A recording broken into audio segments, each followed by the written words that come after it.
Buongiorno a tutti i partecipanti e ringrazio Veneto Agricoltura per l'invito e in questi pochi minuti cercherò di dare uno spaccato di quello che è la situazione in Sicilia alla data odierna.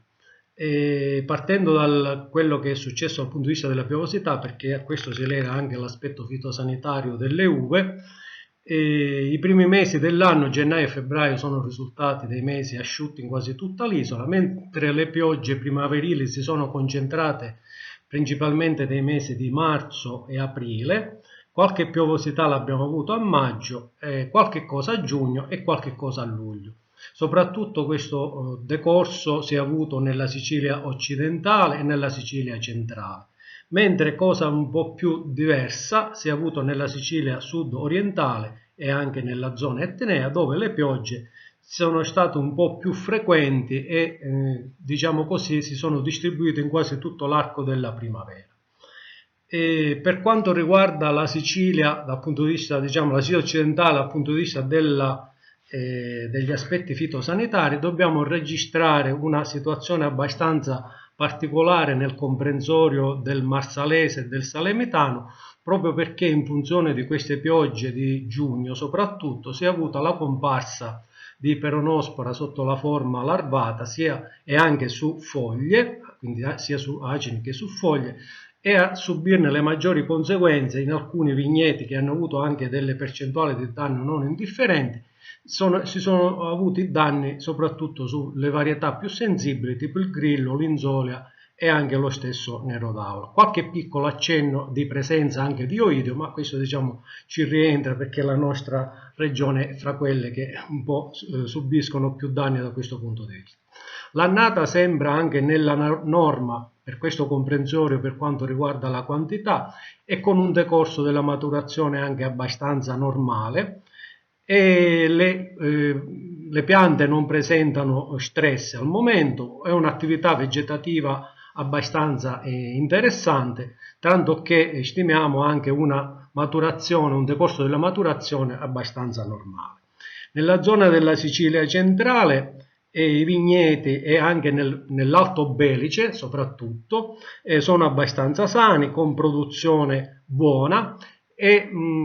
potremmo anche ipotizzare un leggermente superiore alla norma in conseguenza anche delle piogge che ci sono state a metà luglio che noi ricordiamo anche per dei fatti spiacevoli che sono avvenuti nella città di Palermo, quindi il 15 luglio in maniera particolare. Nella zona del Basso Belice, parliamo soprattutto della zona di Memphis, Sciacca, e anche qui, soprattutto in vigneti poco curati, c'è la presenza di un po' di peronospora, però soltanto sulla parte aerea, non sulla parte produttiva. Si stima anche un leggero aumento della produzione di circa il 10-15%, quindi come dato generale,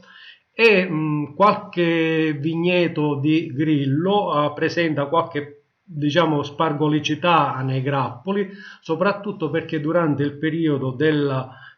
fioritura ci sono stati dei venti che hanno un po' in un certo senso arrecato questo, caratterizzato questo fenomeno. E nella Sicilia sudorientale la situazione è un po' diversa rispetto alla normalità, proprio perché, come accennavo in precedenza, c'è stata una distribuzione delle piogge un po' più lunga,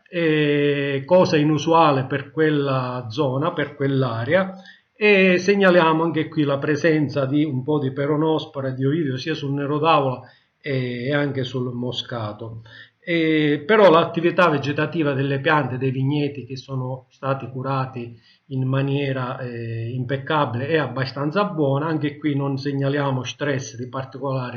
particolare importanza, anzi l'attività vegetativa sta proprio a mettere in evidenza che i vigneti stanno anche abbastanza bene da questo punto di vista.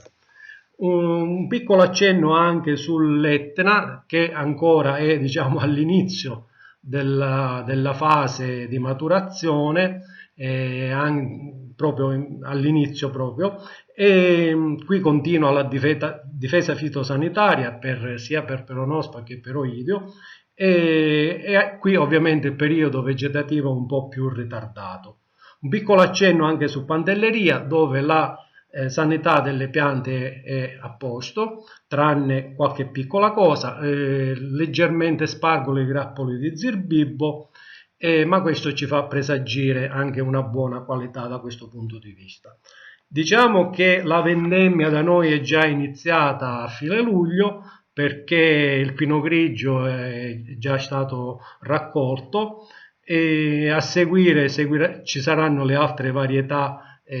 a maturazione più precoce, quindi Chardonnay e poi tutto il resto. Dobbiamo evidenziare un fatto che durante il periodo di luglio, tranne gli ultimi giorni del mese, le temperature non sono state elevatissime, non ci sono mai stati picchi superiori ai 40 gradi e abbiamo anche una situazione per quanto riguarda le escursioni termiche importante, che questo caratterizzerà qualitativamente le uve e soprattutto dal punto di vista del patrimonio aromatico. Non ci sono grappoli ed acini al momento che presentano scottature, proprio perché non ci sono stati venti sciroccali importanti e neanche disseccamenti per il caldo. Un'ultima cosa riguarda sul discorso diciamo, delle quantità delle produzioni.